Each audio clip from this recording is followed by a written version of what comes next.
Hello everybody, thank you for watching our stakeholder video. Our group consists of Daniel, Kevin, and myself.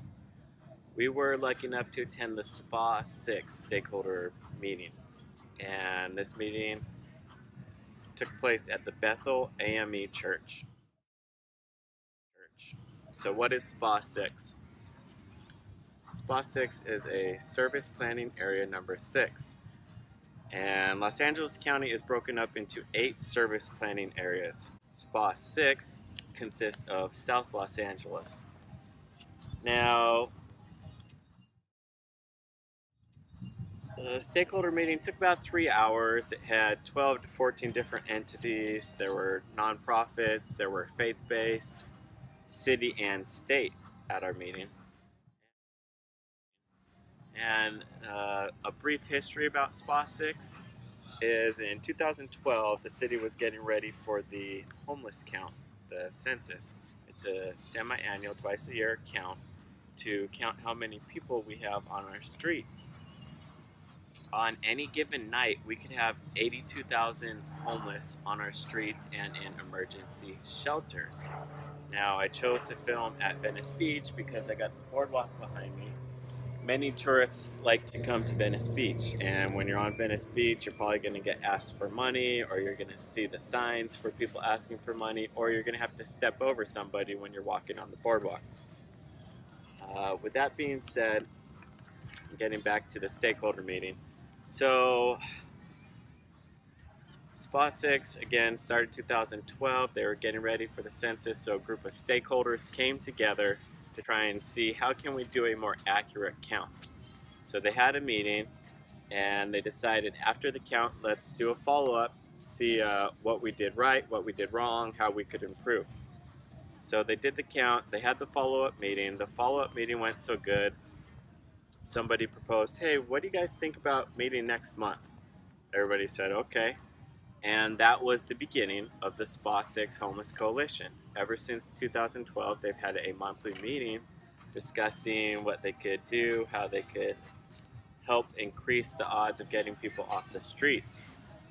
Now, a neat thing about forming a coalition is it's more powerful. It's more powerful than just, say, the Catholic Church talking to some politicians.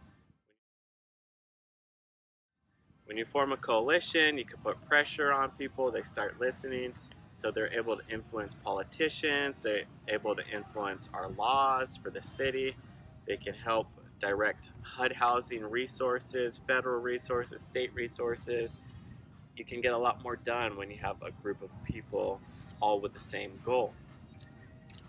With that being said, they have helped support important measures that have made it to our recent elections. And at this point, I would like to hand it over to my co-workers, my partners in this class, Daniel and Kevin. Thank you so much. Hey guys, and thank you Charis for introduction. So my name is Daniel and I'm going to talk about the two propositions, Measure S and Measure H, and how this affects tourism in LA as well. Well, enjoy. So what is Measure S? Well, Measure S was formerly known as the Neighborhood Integrity Initiative, called NII, which seeks to limit housing development in the city of LA. These mega projects are making Los Angeles less affordable since few new homes are being targeted at low and moderate income households.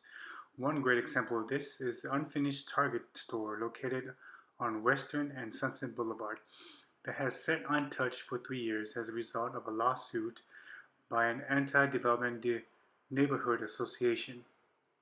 Some have argued that the passage of Measure S will be a disaster for the future of this city because it will leave some residents with fewer lower income units and more expensive housings for every other resident of LA.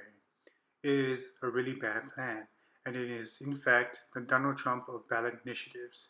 So here are 5 reasons why people should oppose it. It means that it will have fewer affordable housing units for low income households. It will also make the city less affordable for everyone else. It will destroy thousands of well-paying construction jobs. It will mean more traffic, not less. And it also commits us to permanently underfunding our shared infrastructure.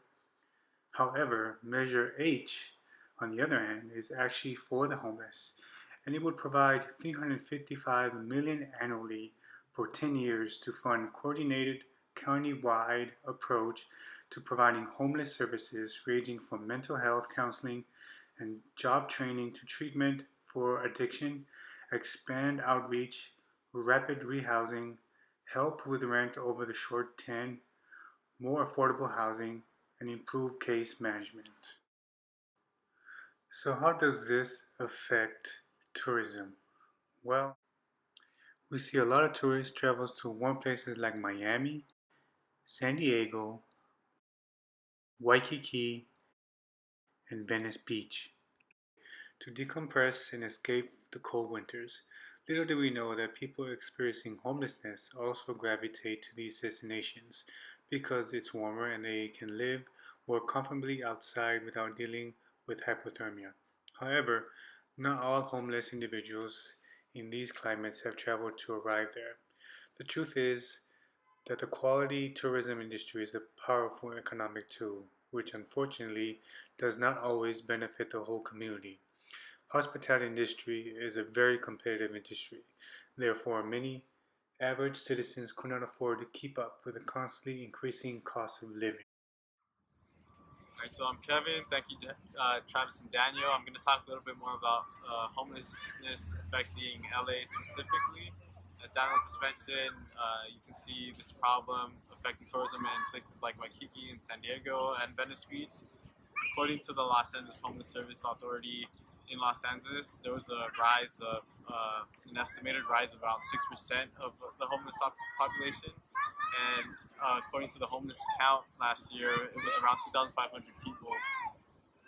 So New York currently tops the nation in the largest homeless population, but LA actually tops it in terms of unsheltered homeless population. So right now I'm here in downtown Los Angeles, and behind me you can see downtown, and I'm specifically in Pershing Square, and there are a lot of resident buildings being built, restaurants, museums such as the Broad, and these attract tourists obviously, and there are a lot more projects that are currently being developed. Just to give you a little bit more insight on that, there's 11 hotels that are currently being built or in the process of getting approval to get built. And at the same time, if you walk a couple blocks from here, there's Skid Row, which is one of the largest homeless numbers of individuals in the country in a certain specific area. And in there, obviously, there's rescue missions and shelters that homeless people that's one of the reasons they head there. And although recently in February there was a kind of like a law that police are starting to crack down on enforcing a rule that prevents people from living in their cars, so it gives them very little options of where to go. And it's created a problem for not only Los Angeles but its surrounding districts as an attractive destination, because you see all these tents being filled up around under overpasses in places like Silver Lake, here in downtown in Echo Park. There's just a bunch of tents. You see little tent communities pretty much, and that happens a lot near restaurant businesses and parks such as Pershing Square. And it kind of makes these sites less attractive, and yeah, it brings down the property value, and it kind of hurts the owners, and also even around the residential, the property value kind of goes down off that. And aside from the propositions Daniel talked about earlier, or the measures, other ways the city has actually looked at a possible solution. It includes voters' approval for, I believe it's 1.2 billion to spend on housing for housing for the homeless. However, this can create a problem as it can actually attract populations from other states, and it's going to attract them because they see something's being done for them here in LA. However, other cities and other states aren't really focusing or making that a priority for them. So they're going to come here and try to seek more opportunity here. However, that's going to rise our population in the homeless community. And yeah, it's just a problem that it's going to be pretty interesting how California tackles that problem. And so, yeah, pretty much we're interested to hear how this problem is going to be tackled in the future, and how that, as tourism continues to increase in LA and all the development around us continues to increase, it's going to be a really interesting thing to look at. So we're kind of interested to see what you think about this problem. So please feel free to share your ideas and your opinions on this. Thank you.